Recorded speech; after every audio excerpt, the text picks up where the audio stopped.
Greetings of the day. आज बात करते हैं फिफ्थ ब्लॉक की, फिफ्थ यूनिट की, जिसमें कि हम आज पढ़ेंगे कि मैथिली चरण गुप्त जी का क्या परिचय है, क्या व्यक्तित्व है, क्या उनका कृतित्व है और राष्ट्रीय संस्कृति के संदर्भ में उनके क्या विचार हैं। राष्ट्रीय सांस्कृतिक काव्यधारा का एक परिचय देते हुए जो इस सांस्कृतिक काव्यधारा से संबंधित कवि हैं, जैसे माखनलाल चतुर्वेदी, सियाराम शरण गुप्त, बाल कृष्ण शर्मा नवीन, सुभद्रा कुमारी चौहान और अन्य जो भी कवि हैं उनको पढ़ेंगे। और इसके बाद जो पूरी यूनिट है उसको सार रूप में समझेंगे। तो सबसे पहले बात करते हैं मैथिली चरण गुप्त जी के परिचय।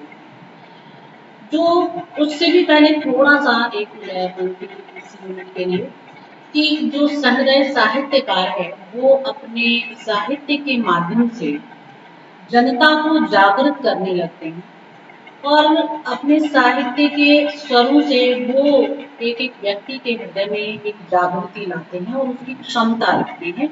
ये साहित्य की अपनी एक कला है जिसका प्रभाव व्यक्ति के मस्तिष्क से भी अधिक उसके हृदय पर होता है और जब हृदय को प्रभावित करता है तो वो प्रभाव अपने आप मस्तिष्क की गतियां बदल देता है। राजनीतिक, सामाजिक और आर्थिक दृष्टि से उपेक्षित विषयों पर काव्य रचना इन कवियों ने की है और राष्ट्रीय गौरव उनके काव्य में प्रबल रूप से दिखाई देता है। जितने भी द्विवेदी युग के राष्ट्र कवि हैं, राष्ट्रीय धारा से जुड़े हुए कवि हैं और राष्ट्रकवि मैथिली चरण गुप्त की तो बात ही क्या कही जाए। इसके अतिरिक्त जो राष्ट्रीय संस्कृति से जुड़े हुए कवि हैं वो है माखनलाल चतुर्वेदी, सियाराम शरण गुप्त, बाल कृष्ण शर्मा नवीन, सुभद्रा कुमारी चौहान। तो ये जो साहित्यकार हुए हैं इन्होंने भारतीय जनता को जागृत करने के लिए, उसके हृदय में अपने राष्ट्र के प्रति भावनाओं को उकेरने के लिए, उभारने के लिए जो साहित्य रचा वो वास्तव में अपूर्व था और वो उस शक्ति को धारण भी करता था जिससे उस युग में राष्ट्रीय सांस्कृतिक चेतना की एक नवीन काव्यधारा बनी। इस इकाई में जो गुप्त जी हैं और राष्ट्रीय सांस्कृतिक काव्यधारा है उन दोनों पर एक विशेष चर्चा है। तो सबसे पहले बात होती है मैथिली शरण गुप्त जी के व्यक्तित्व की और कृतित्व की। द्विवेदी युग के सर्वाधिक लोकप्रिय कवियों में गुप्त जी का महत्वपूर्ण स्थान है और उनका जन्म 3 अगस्त 1885 ईस्वी को चिरगांव में हुआ था। इनकी आरंभिक शिक्षा गांव में ही रहकर हुई और महावीर प्रसाद द्विवेदी की प्रेरणा से गुप्त जी खड़ी बोली में कविताएं लिखने लगे थे और गुप्त जी को राष्ट्र कवि के रूप में इस संसार में प्रतिष्ठित किया है। स्वतंत्रता के बाद वह राज्यसभा के सदस्य भी बने। उन्होंने अपनी कविता के द्वारा खड़ी बोली काव्य को एक ऐसी भाषा प्रदान की जिसके द्वारा काव्य की जो एक स्थिति है, काव्य का जो एक स्तर है वो उच्च कोटि का हुआ है। वैश्योपकारक और सरस्वती में मैथिली चरण गुप्त की स्फुट रचनाएं प्रकाशित हुई हैं। रंग में भंग इनकी प्रथम मौलिक कृति थी। इसके अतिरिक्त हम मैथिली चरण गुप्त जी को जो देखते हैं, क्योंकि एक राष्ट्र कवि रहे हैं और हिंदी साहित्य में खड़ी बोली के प्रथम कवि रहे हैं और उन्हें साहित्य जगत में दद्दा के नाम से संबोधित किया जाता था, मतलब उनको दद्दा बोला जाता था। उनकी जो कृति है भारत भारती वो 1912 भारत के स्वतंत्रता संग्राम के समय अत्यधिक प्रभावशाली सिद्ध हुई और इसी कारण महात्मा गांधी ने उन्हें राष्ट्र कवि की पदवी भी दी। इनकी जयंती 3 अगस्त को हर वर्ष कवि दिवस के रूप में मनाई जाती है और सन 1954 में भारत सरकार ने इन्हें पद्म भूषण से सम्मानित किया। महावीर प्रसाद द्विवेदी जी की प्रेरणा से ही क्योंकि ये खड़ी बोली साहित्य की ओर अग्रसर हुए और अपना पूरा साहित्य इन्होंने उससे मंडित कर दिया। तो ब्रज भाषा जैसी समृद्ध काव्य भाषा को छोड़कर समय और संदर्भों के अनुकूल होने के कारण नए कवियों ने इसे ही अपनी काव्य अभिव्यक्ति का माध्यम बनाया, यानी कि खड़ी बोली को। और हिंदी कविता के इतिहास में यह गुप्त जी का सबसे बड़ा योगदान है। घासीराम व्यास जी उनके मित्र थे। पवित्रता, नैतिकता और परंपरागत मानवीय संबंधों की रक्षा गुप्त जी के काव्य के प्रथम गुण हैं, जो पंचवटी से लेकर जयद्रथ वध, यशोधरा और साकेत तक में प्रतिष्ठित एवं प्रतिफलित हुए। साकेत उनकी रचना का सर्वोच्च शिखर है। वह शिखर है जिसने कि गुप्त जी को एक विशेष उपलब्धि प्रदान कर। इनका जीवन परिचय थोड़ा सा व्यापक रूप से देखते हैं, रचनाओं पर आने से भी पूर्व। इनके पिता सेठ रामचरण कनकने और माता काशीबाई की ये तीसरी संतान के रूप में उत्तर प्रदेश में झांसी के पास चिरगांव में अवतरित हुई। माता और पिता दोनों ही वैष्णव थे। विद्यालय में खेल कूद कर अधिक ध्यान देने के कारण पढ़ाई जो है इनकी अधूरी रह गई। खेल कूद में ही इनका ध्यान रहता था, पढ़ाई पर इतना ध्यान आकर्षित नहीं हो सका, चाहे वो वातावरण है, परिस्थितियां हैं, जो भी है। रामस्वरूप शास्त्री, दुर्गादत्त पंत आदि ने उन्हें विद्यालय में पढ़ाया। घर में हिंदी, बंगला, संस्कृत साहित्य का अध्ययन इन्होंने किया। मुंशी अजमेरी जी ने इनका मार्गदर्शन किया और 12 वर्ष की अवस्था में ब्रज भाषा में इन्होंने कनकलता नाम से कविता का सृजन प्रारंभ किया। आचार्य महावीर प्रसाद द्विवेदी के संपर्क में जब ये आए हैं तो इनकी जो भाषा है वो ब्रज से खड़ी हो गई और फिर ये उनके साथ ऐसे जुड़े कि इनकी जो रचनाएं हैं वो सरस्वती में प्रकाशित हुई। इन्होंने बंगाली के काव्यग्रंथ मेघनाद वध, ब्रजांगना का अनुवाद भी किया है और 1912-13 ईस्वी में राष्ट्र की भावनाओं से पूर्ण भारत भारती का प्रकाशन हुआ। उसकी लोकप्रियता तो चारों ओर फैल गई। संस्कृत का जो एक प्रसिद्ध ग्रंथ है स्वप्न वासवदत्तम, इसका अनुवाद इन्होंने प्रकाशित कराया। 1916-17 में महाकाव्य साकेत की रचना आरंभ हुई।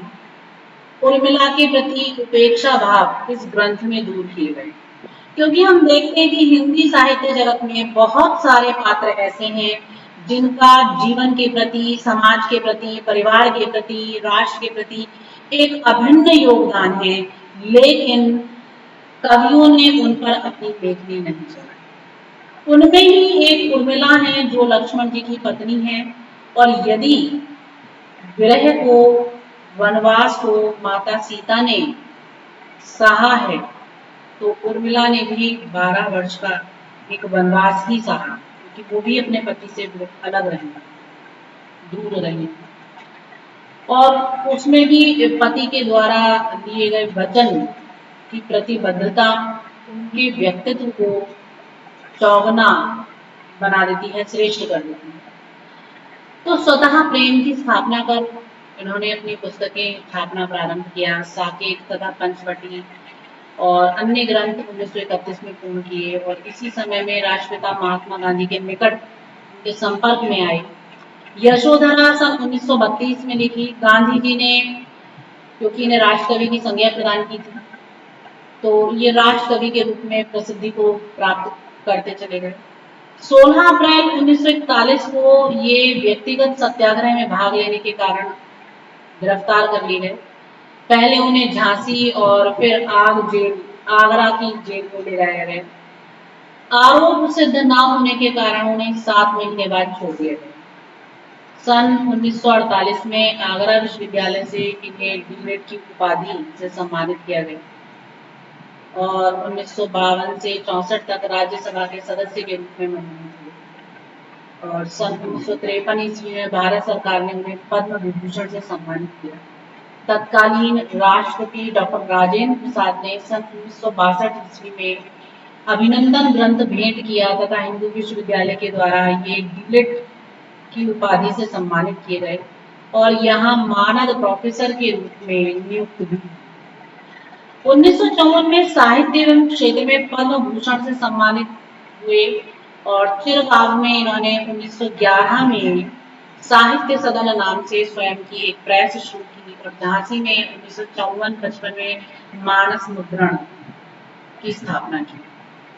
इसी वर्ष प्रयाग में सरस्वती को स्वर्ण जयंती समारोह का आयोजन हुआ और इसकी अध्यक्षता गुप्त जी ने की थी। और 1963 ईस्वी में अनुज सियाराम शरण गुप्त के निधन ने अपूरणीय आघात इन्हें पहुंचाया और इसके बाद 12 दिसंबर 1964 को इन्हें दिल का दौरा पड़ा और ये जो साहित्य का जगमगाता सितारा है, ये 78 वर्ष की आयु में अस्त हो गए। तो इस प्रकार जो मैथिली चरण गुप्त जी हैं, इनका जो संपूर्ण काव्य कृतित्व है, यदि उसे देखें तो 19 खंड काव्य इन्होंने लिखे, 2 महाकाव्य इन्होंने लिखे, काव्य गीत नाटिकाएं आदि लिखी और उनके काव्य में राष्ट्रीय चेतना, धार्मिक भावना, मानवीय उत्थान ये सभी प्रतिबिंबित होते हैं। भारत भारती के 3 खंड में देश का अतीत, वर्तमान और भविष्य चित्रित है। वे मानवतावादी, नैतिक और सांस्कृतिक काव्यधारा के विशिष्ट कवि रहे हैं।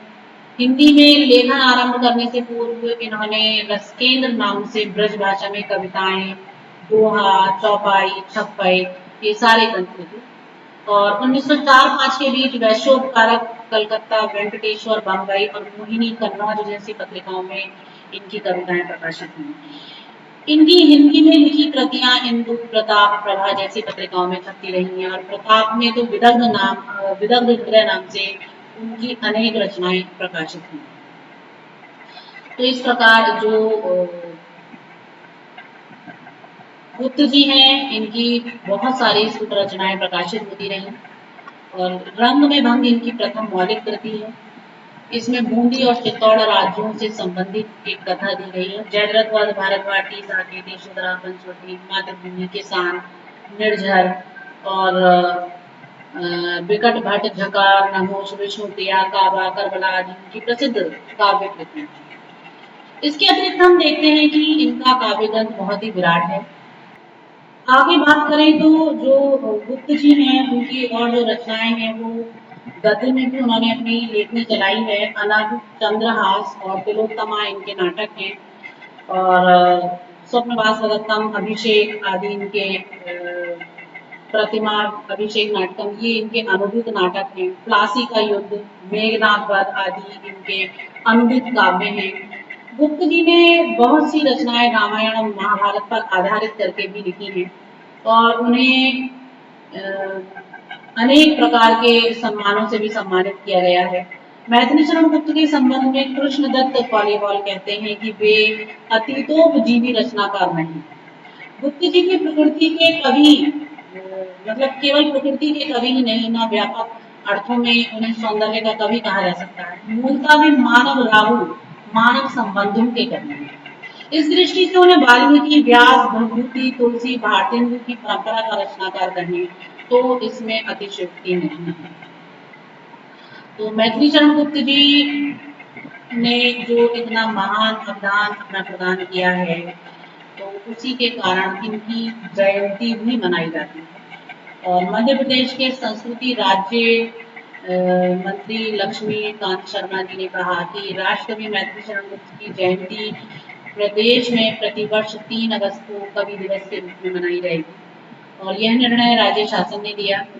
युवा पीढ़ी भारतीय साहित्य के स्वर्णिम इतिहास से भली भांति परिचित हो सकेगी इसके कारण। और इसका उद्देश्य ये है कि संस्कृति विभाग द्वारा प्रदेश में भारतीय कवियों पर केंद्रित एक ऐसा आयोजन किया जाए जो मानव हृदय को साहित्य से, संस्कृति से और सभ्यता से जोड़ने वाला। तो इनका जो काव्य है वो राष्ट्रीयता की भावनाओं से उत्प्रेरित है, उसमें गांधीवाद की भावनाएं निहित हैं, गौरवमयी अतीत का इतिहास है, भारतीय संस्कृति का महत्व संरक्षित है, पारिवारिक जीवन की यथोचित महत्ताएं उसमें निहित हैं, नारी मात्र को एक विशेष महत्व प्रदान किया जाता है। प्रबंध और मुक्तक दोनों ही उस पर इन्होंने अपनी लेखनियां चलाई।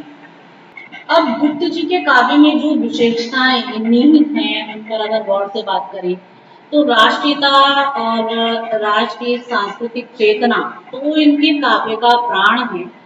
भारतीय संस्कृति के उद्गाता राष्ट्रकवि मैथिली शरण गुप्त जी का जो जन्म है वो वैश्य परिवार में 3 अगस्त 1886 ईस्वी को चिरगांव में हुआ था, ये सभी जानते हैं। और 1964 में 12 दिसंबर को इन्होंने अंतिम विदा ली थी। राष्ट्रकवि के रूप में ये संसार में प्रतिष्ठित हुए और एक ज्योतिमान सूर्य के समान ये हिंदी साहित्य जगत में अपने प्रकाश से संपूर्ण साहित्य संस्कृति को आलोकित करते हैं, स्वाभाविक है। तो इनके काव्य में जो राष्ट्रीयता और राष्ट्रीयता का भाव विद्यमान है वो वास्तव में इनके काव्य का एक प्राण तत्व है।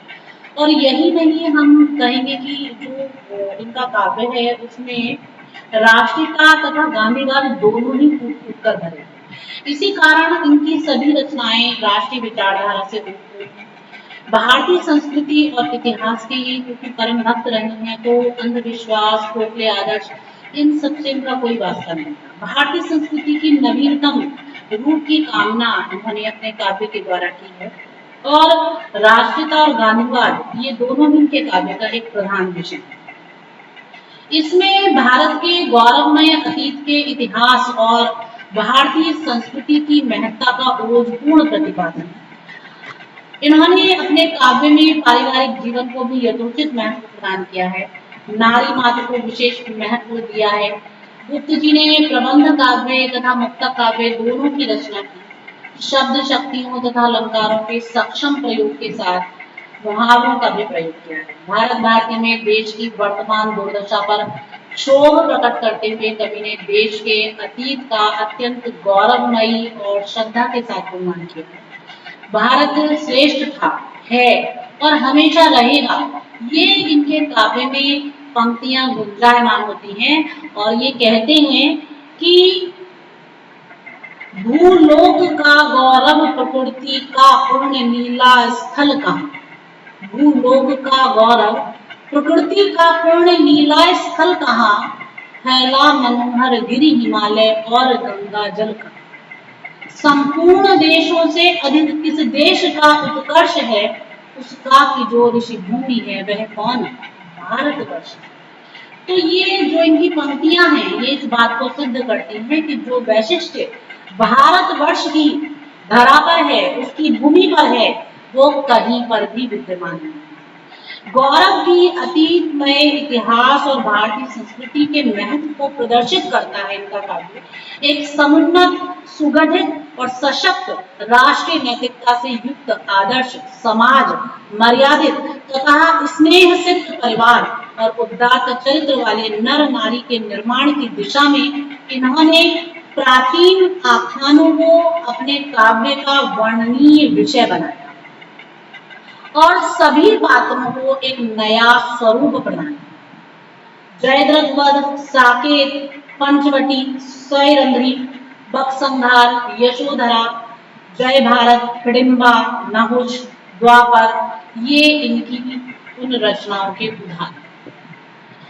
तो मैथिली शरण गुप्त का जो साहित्य है वो इन सब विशेषताओं से युक्त है और ये रचनाओं के द्वारा इन्होंने अपने काव्य को एक वैशिष्ट्य प्रदान किया। गुप्त जी के काव्य में जो राष्ट्रीय चेतना है वो क्योंकि कूट कर भरी हुई है और उसकी बात अभी भी हमने की और आगे भी हम कर रहे हैं। तो एक उदाहरण के रूप में लें तो साकेत जो है वो राष्ट्रीयता का प्रतीक है। साकेत में एकादश एवं द्वादश सर्ग उन राष्ट्रीय भावनाओं से परिव्याप्त हैं जिनके मूल में प्राचीन भारत का संघर्ष शक्ति निहित है। भारतीय संस्कृति में वीरों का शौर्य और मान मर्यादा साधारण वस्तु नहीं रही, उसके लिए सर्वस्व त्याग करते हुए आनंद आलोक का आश्रय अभीप्सित और अनुरंजित कहा गया है। जो हमारे वीर हैं उनका उद्वेग सदैव ही श्रृंगारिकता से हटकर संघर्ष के लिए, वीर के लिए, उत्साह के लिए उन्मुख हुआ है और इस संदर्भ में वीरों ने आगे बढ़कर शरीर त्याग को भी तुच्छ समझा। राष्ट्रीयता या राष्ट्रभाव हमारे देश के संदर्भ में 20वीं शताब्दी की देन है और इस शताब्दी की मांग के साथ यह भावना उभरी और एक नई चेतना जागृत हुई। राष्ट्र शब्द पूर्णतया राजनीतिक शब्द है, जबकि देश भौगोलिक परिसीमा, आचार विचार, संस्कार आदि का परिचय है। भारत देश राजनीतिक स्वतंत्रता प्राप्ति के पश्चात राष्ट्र का स्वरूप ग्रहण करता है। किसी भी राष्ट्र के प्रति 3 प्रतीक होते हैं: राष्ट्रीय संविधान, राष्ट्रभाषा और राष्ट्रीय ध्वज। गांधी जी ने स्वतंत्रता प्राप्ति तथा भारतीय संविधान के प्रणयन के पूर्व ही हिंदुस्तानी हिंदी के प्रमुख सांस्कृतिक हिंदी कवि मैथिली शरण गुप्त जी को राष्ट्र कवि के सम्मान से विभूषित किया था। और राष्ट्र के जो 3 पक्ष हैं, सत्ता, शासन और न्याय, गुप्त जी ने जीवन में दोनों राजतंत्र और गणतंत्र दोनों को देखा है और उनकी राष्ट्र भावना के अंतर्गत ये सत्ता, शासन और न्याय तीनों को देखा जा सकता है। भारतीय संस्कृति के अनुरूप राजतंत्र में इनकी आस्था थी और संस्कृति में राजा का बहुत बड़ा गौरव निहित होता है और वो राजा की परिभाषा भी असाधारण है। राजा स्वेच्छाचारी एवं अधिकार मदान नहीं हो सकता। उसके लिए बल, वैभव, राजनीतिक शक्ति केवल अपने नहीं है बल्कि संपूर्ण प्रजा के लिए है। राज्य राजा की संपत्ति नहीं बल्कि प्रजा की खातिर। जब राजा दशरथ ने रामचंद्र जी को राज्याभिषेक करने का श्रेष्ठ और शुभ मुहूर्त निश्चित किया, तब रामचंद्र जी अत्यधिक गूढ़ विचारों में निमग्न थे। उनके सम्मुख अयोध्या का राज सिंहासन अपार अधिकार था, जो उनके बड़े कठिन उत्तरदायित्व के लिए उनके सामने उपस्थित हुआ। इस समय श्री राम पिता के वात्सल्य, अपनी बाल्यावस्था का अंत एक साथ होता हुआ देखकर भी दुखी थे और इसी कारण उनके अंग शिथिल होने लगे। सीता जी से कहते हैं, सीता जी कहती हैं उनसे कि स्वामी, आज दशरथ जो पिताश्री दशरथ हैं, वो तुम्हें राजा बनाकर एक प्रकार से भाइयों से अलग कर रहे हैं। जब आप सबके समान नहीं रहेंगे, तब रामचंद्र जी कर देते हैं कि राज्य हे प्रिय, भोगे या भाग, बड़ों के लिए बड़ा ही दंड, प्रजा की खाती रहे। तो राजा प्रजा का व्यवस्थापक है और उस पर केवल दायित्व का ही भार नहीं, उस पर व्यवस्थापिका सभा का नियंत्रण भी होता है और वो उसको समुचित रूप से निर्वहित करता है। राजा का ज्येष्ठ पुत्र ही राज्य का अधिकारी होता है। भला वे कौन है जो राज्य ले, पिता भी कौन है जो राज्य दे। प्रजा के अर्थ है साम्राज्य सारा, मुकुट है ज्येष्ठ पिता, ज्येष्ठ ही पाता प्यारा। और प्रजा भी श्री राम से सानुरोध कहती, राजा हमने राम तुम्हें को है चुना, करो न तुम यूं हाय दुख मत हंसो। तो ये सारे जो भाव हैं वो गुप्त जी के काव्यों में हैं। शासन भी निहित है। राजनीति विज्ञानों के अनुसार प्रशासन के एक शाही और लोकशाही ये दो रूप होते हैं और गुप्त जी के साहित्य में राजतंत्र एवं लोकतंत्र के प्रति आग्रह तथा विदेशी शासन की एक शाही नीति के प्रति दुराग्रह की भावना देखने को मिलती है। न्याय जो कि राष्ट्र का तीसरा अंग है और प्रजा के साथ प्रशासन द्वारा किए गए एवं अन्याय को न्यायपालिका ही निर्देशित करती है, तो ये भी गुप्त जी के काव्य का एक हिस्सा है और उन्होंने इसके द्वारा हमें किस प्रकार न्याय के पथ पर चलना चाहिए इन भावों को अभिव्यक्त किया। एक स्तर पर वो कहते हैं, पीछे आता रहे राजमंडल दल बल से, पथ में जो पड़े चले हुए जल से थल से, सजे अभी साकेत बजे हो जयकांड का, रह न जाए अब कहूं किसी रावण की लंका, माताओं से मांग विदा मेरी भी लेना, मैं लक्ष्मण तत्पति उर्मिला से कह देना, लौटूंगा तो साथ मीठे और नहीं तो नहीं वे मुझे मिलेंगे हरा कटा। तो ये जो पंक्तियां हैं इनमें राष्ट्र रक्षा का एक मातृत्व महत्व निहित है और भ्रातृत्व का मधुरतम रस निहित है और एक सबलता की भावना है। तो जो एक न्याय और प्रशासन का एक अंग है वो यहाँ नहीं। तो जो गुप्त जी का काव्य है उसमें ये राजनीति के तीनों अंग सत्ता, शासन और न्याय तीनों देखने के लिए मिलते हैं, जो राष्ट्रीय चेतना के रूप में उभर कर आते हैं। और हिंदी साहित्य जगत के यशस्वी, लोकप्रिय एवं राष्ट्रीय चेतना के अमर गायक जो गुप्त जी हैं, उन्होंने तो वास्तव में जीवन पर्यंत राष्ट्रीय भावों की गंगा को बहाने का भागीरथ प्रयास किया। भारतीय नवजागरण, पुनरुत्थान, स्वदेश प्रेम एवं सांस्कृतिक चेतना को साहित्य के माध्यम से जन जन तक पहुंचाने का कार्य वो करते रहे हैं। प्रारंभ में गुप्त जी की राष्ट्रीय भावना हिंदुत्व के रंग में रंगी थी, लेकिन धीरे धीरे हिंदुत्ववादी संकीर्णता को दूर कर वह समस्त धर्म, जाति एवं वर्ग के प्रति बंधुत्व की भावना को प्रस्तुत करते हैं। वसुधैव कुटुंबकम का एक संदेश, एक ज्योति, एक प्रकाश चारों ओर प्रसारित करते हैं। सांप्रदायिक सद्भाव, वसुधैव कुटुंबकम, सर्वधर्म समभाव, सांस्कृतिक पुनरुत्थान, राष्ट्रीय जागृति उनके साहित्य में चारों ओर प्रकीर्ण है और ये बड़ी गूढ़ता के साथ उनके साहित्य में देखी भी जा सकती है। इसके अतिरिक्त जो गुप्त जी का साहित्य है उसमें युग चेतना है, राष्ट्रीय चेतना है, मानवतावाद है और भारतीय युग में जो गुण देखने के लिए मिलते हैं वो यहाँ भी निहित है। उनका व्यापक प्रसार मैथिली शरण गुप्त जी ने अपनी रचनाओं में किया है। गुप्त जी की दृष्टि भारतीय जीवन के अतीत, वर्तमान और भविष्य तीनों पर टिकी है और उनके काव्य में राष्ट्रीय जीवन का सर्वांगीण चित्र मिलता है। प्राचीन के प्रति आस्था एवं नवीन के प्रति उत्साह उन्हें निरंतर प्रगति की ओर अग्रसर कर रहा है और गुप्त जी के काव्य में भारतीय संस्कृति विहीन राष्ट्रीयता की कल्पना भी नहीं की जा सकती, बल्कि उनके काव्य में संस्कृति से ओतप्रोत राष्ट्र की कल्पना की जाती है। डॉक्टर गुलाब राय कहते हैं कि उनके काव्य में राष्ट्रीयता और गांधीवाद की जो विचारधाराएं हैं वो प्रधान हैं और डॉक्टर कमलकांत पाठक ने गुप्त जी के काव्य के संदर्भ में लिखा है कि उन्होंने वर्तमान दुरावस्था पर क्षोभ प्रकट किया और उसके निमित्त स्वदेश प्रेम के गीत गाए, जिसमें दोषार्थक और स्वातंत्र प्रेम की राष्ट्रवादी भावनाएं तथा अहिंसक क्रांति की विचारधारा प्रकट होती है। तो इसी के साथ साथ मैथिली शरण गुप्त जी की रचनाओं में अतीत का गौरवगान है, देश की वर्तमान दुर्दशा पर क्षोभ प्रकट किया गया है, जन्मभूमि के प्रति प्रेम और उसके प्राकृतिक वैभव का गुणगान भी किया गया है।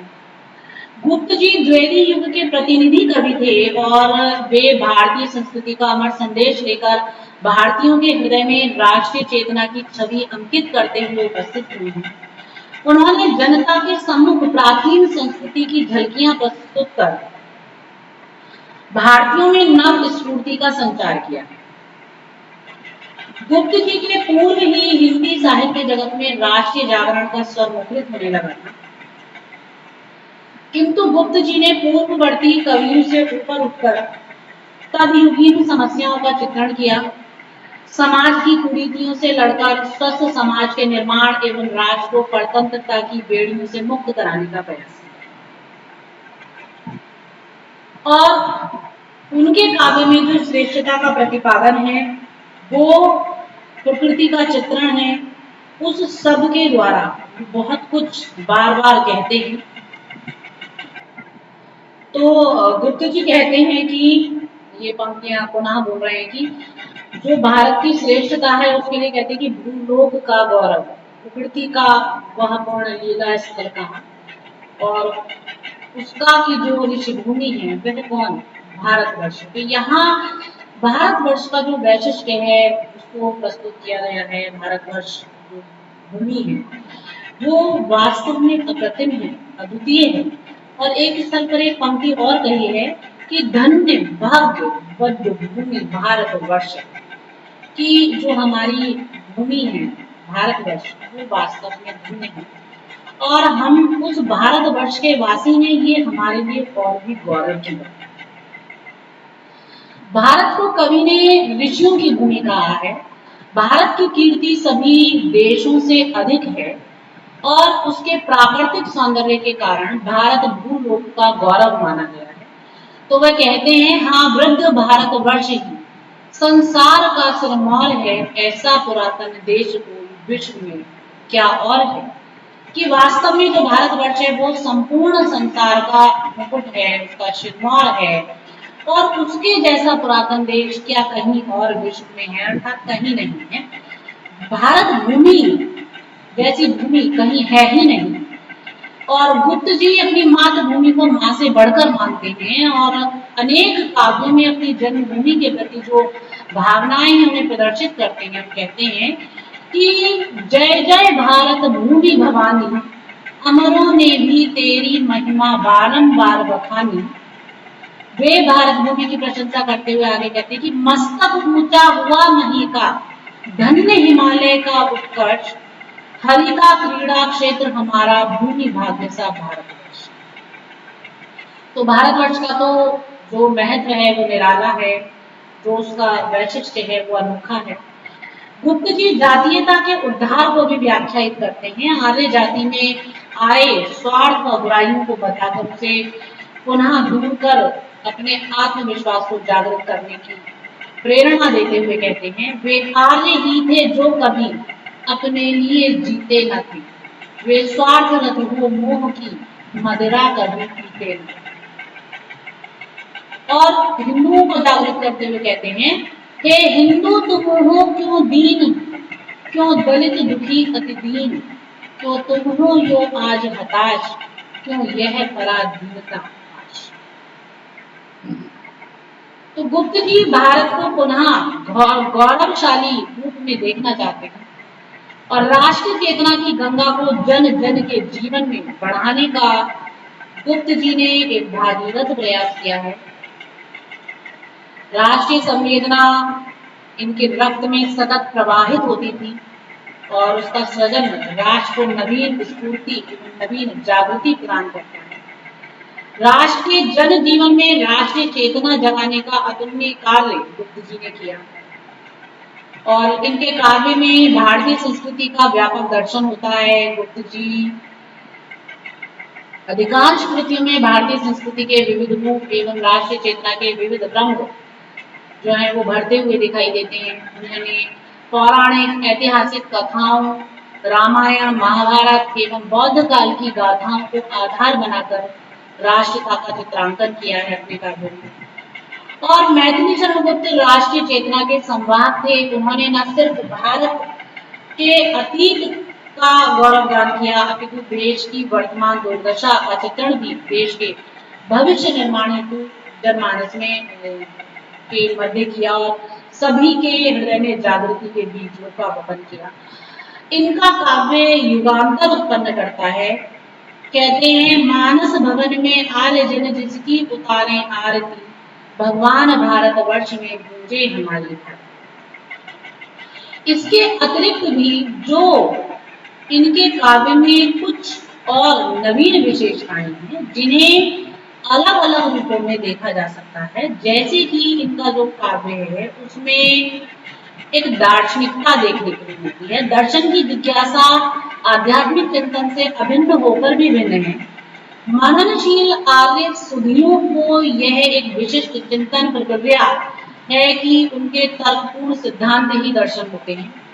और इस प्रकार आध्यात्मिकता यदि सामान्य चिंतन है तो षड दर्शन, ब्रह्म, जीव, जगत आदि का विशिष्ट चिंतन अतः दार्शनिक चिंतन, ये चारों ओर देखने के लिए मिलता है। और इसकी जो तीन दिशाएं हैं, ब्रह्म, जीव और जगत, कि ब्रह्म क्या है, जीव क्या है और जगत क्या है। तो गुप्त जी का दर्शन उनके कलाकार के व्यक्तित्व पक्ष का परिणाम न होकर सामाजिक पक्ष का भी व्यक्तिकरण है। वे बहिर जीवन के दृष्टा और व्याख्याता कलाकार हैं, अंतर्मुखी कलाकार नहीं। कर्मशीलता उनके दर्शन की केंद्रस्थ भावना है। साकेत में भी वे राम के द्वारा ये बात कहलाते हैं कि संदेश यहाँ मैं नहीं स्वर्ग का लाया, इस भूतल को ही स्वर्ग बनाने आया। श्री राम अपने कर्म के द्वारा इस पृथ्वी को स्वर्ग जैसा सुंदर बनाना चाहते हैं और श्री राम के वनगमन के प्रसंग पर सबसे व्याकुल होने पर भी श्री राम शांत रहते हैं और इससे यह ज्ञात होता है कि मनुष्य के जीवन में अनंत उपेक्षित प्रसंग जो हैं वो निर्मित होते हैं और उनके लिए खेद करना सबसे बड़ी मूर्खता है। श्री राम के जीवन में आने वाली सम और विषम परिस्थितियां उनके मन की स्थिति को सहज और स्वाभाविक रूप से दिग्दर्शित करती हैं और ये बताती हैं कि वो एक धीरोदार आदर्श पुरुष थे और उनके इस व्यक्तित्व का चित्रांकन गुप्त जी ने किया है। लक्ष्मण जी के जीवन की प्रत्येक प्रतिक्रिया में लोकोपकार पर वो बल देते हैं और उनकी साधना शिवम की साधना है। कहा कहते हैं, मैं मनुष्यता को स्वरत्व की जननी भी कह सकता हूँ, किंतु पतित को पशु कहना भी कभी नहीं सह सकता। इनके काव्य में रहस्यात्मकता और आध्यात्मिकता के भी दर्शन होते हैं। गुप्त जी के परिवार में क्योंकि वैष्णव भक्ति प्रबल थी, प्रतिदिन पूजा पाठ भजन गीत ये सब होता था और इसका प्रभाव उन पर भी पड़ा। साकेत की भूमिका जो निर्माण है वो निर्गुण और ब्रह्म सम साकार के रूप में अवतरित होता है और आत्मश्रय प्राप्त कवि में के लिए जीवन में ही मुक्ति मिल जाने से मृत्यु ना तो विभीषिका रह जाती है, ना विभीषिका रह जाती है और ना भय या शोक ही दे पाती। तो गुप्त जी ने साकेत में श्री राम के प्रति अपनी भक्ति भावना प्रकट की है और साकेत में मुख्य रूप से उनका प्रयोजन उर्मिला की व्यथा को चित्रित करना था, पर साथ ही श्री राम की भक्ति भावना के गुण गाने में वो पीछे नहीं हटे।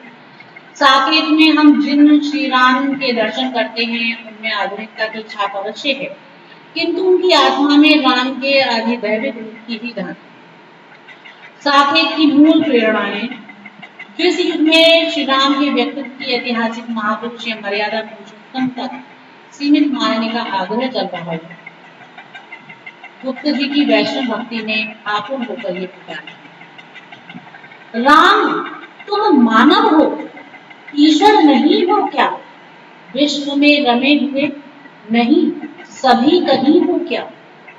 तब मैं निरीश्वर हूँ, ईश्वर क्षमा करे, तुम ना रमो तो मन तुमने रमा कर। साकेत पूजा का एक फूल है जो आस्तिक कवि ने अपने इष्ट देव के चरणों में समर्पित किया है। श्री राम के चित्रांकन में गुप्त जी ने जीवन के रहस्य को उद्घाटित किया है। श्री राम के जन्म हेतु उन्होंने कहा है, इसलिए यह खेल प्रभु ने है किया, मनुज बनकर मानवी का पय किया। भक्त वत्सलता इसी का नाम है और वह लोकेश लीला धाम। तो बहुत ही सुंदर कि कौन सा क्रीड़ा स्थल था जिसके लिए प्रभु ने इस लीला को रचा। स्वयं मनुष्य बन गए और एक जननी से जन्म लेकर उसके दुग्ध का पान किया। ये शायद एक भक्त वत्सलता है कि अपने भक्त की भक्ति से प्रभावित होकर उन्होंने उनका पुत्र बनना स्वीकार किया और उनके आंचल में पलकर उनको सर्वश्रेष्ठ गौरव दे। तो ये जो संपूर्ण संसार के ईश्वर हैं, ये उनकी लीला है कि अपने भक्त की गोद में वो स्वयं खेलने चले और इस रूप में इस सृष्टि में एक आदर्श को स्थापित करना चाहिए। नारी के महत्व का प्रतिपादन भी न केवल साकेत में बल्कि गुप्त जी के काव्य में देखने के लिए मिलता है और नारियों की जो दुरावस्था थी उस समय दुखी दीन असहाय, उसकी पीड़ा और करुणा से उनका हृदय भर गया। यही कारण है कि उनके अनेक काव्य ग्रंथों में नारियों की पुनर्प्रतिष्ठिता एवं पीड़ित के प्रति सहानुभूति झलकती है और नारियों की दशा को व्यक्त करते हुए कहते हैं, अबला जीवन हाय तुम्हारी यही कहानी, आंचल में है दूध और आंखों में पानी। तो ये जो कवि हैं जिन्हें राष्ट्र की उपाधि ही प्राप्त नहीं हुई, राष्ट्र कवि की उपाधि ही प्राप्त नहीं हुई, बल्कि उन्होंने अपने काव्य में एक राष्ट्र के जितने पक्ष होते हैं, एक राष्ट्र जिन सबकी समष्टि से मिलकर बनता है, तैयार होता है, उन सारे पक्षों को उन्होंने अपने काव्य में स्थापित किया है और उनकी अभिव्यक्ति की है, तभी वो एक इतने बड़े राष्ट्र कवि हो पाएंगे। तो इस प्रकार जो मैथिली शरण गुप्त जी का काव्य है वो इन समस्त विशेषताओं से युक्त है। उनके काव्य में प्रकृति चित्रण भी है, बहुत सुंदर पंक्तियां हैं। चारों चंद्र की चंचल किरणें खेल रही है जलथल में, स्वच्छ चांदनी बिछी हुई है अग्नि और अंबर में। मतलब वो जो सुंदर चंद्रमा है, उस चंद्रमा की जो वो चंचल किरणें हैं जो आकाश में हैं, वो इस पृथ्वी पर खेलती हुई दिखाई दे रही हैं और उस आकाश से निसृत जो चांदनी है वो अंबर पर तो में तो बिछी हुई है ही, साथ ही साथ पृथ्वी पर भी बिछी हुई है, इसीलिए पृथ्वी पर चारों ओर रजत चांदनी है।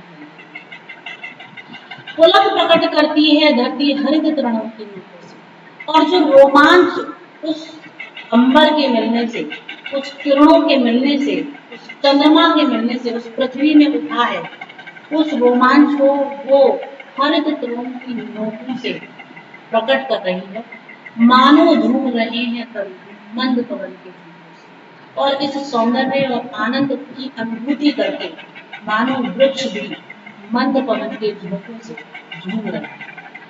तो एक एक जो अक्षर है उनका उस प्रकृति के सौंदर्य से मंडित है, और जो उनकी भाषा शैली है, खड़ी बोली है, इस पर उनका पूर्ण अधिकार है। भावों की अभिव्यक्ति करने के लिए गुप्त जी के पास एक व्यापक शब्दावली नहीं है। उनकी भाषा तत्सम प्रधान है, साहित्यिक सौंदर्य कला नहीं है। भारत भारती की भाषा में खड़ी बोली की खड़खड़ाहट है, किंतु गुप्त जी की भाषा क्रमशः विकसित होती चली है और संस्कृत के शब्द भंडार से ही उन्होंने अपनी भाषा का भंडार बना। लेकिन प्रिय प्रवास की भाषा में संस्कृत बहुला स्वरूप प्राप्त नहीं होता, इसमें प्राकृत रूप सर्वथा उभरा हुआ है। भाव व्यंजना को स्पष्ट और प्रभावपूर्ण बनाने के लिए संस्कृत का सहारा लिया गया है और संस्कृत के साथ साथ गुप्त जी की भाषा पर प्रांतीयता का भी प्रभाव रहा है और उनका काव्य भाव तथा कला पक्ष दोनों ही दृष्टि से उनका जो काव्य है वो सर्वश्रेष्ठ है और उनके काव्य में ये समस्त स्वरूप देखने के लिए मिलता है, सारी विशेषताएं देखने के लिए मिलती हैं। तो मैथिली शरण गुप्त वास्तव में वेदी के एक विशिष्ट कवि हैं, एक आधार स्तंभ हैं और संपूर्ण वैशिष्ट्य से युक्त उनका काव्य हिंदी साहित्य जगत के लिए एक अमूल्य धरोहर है। धन्यवाद।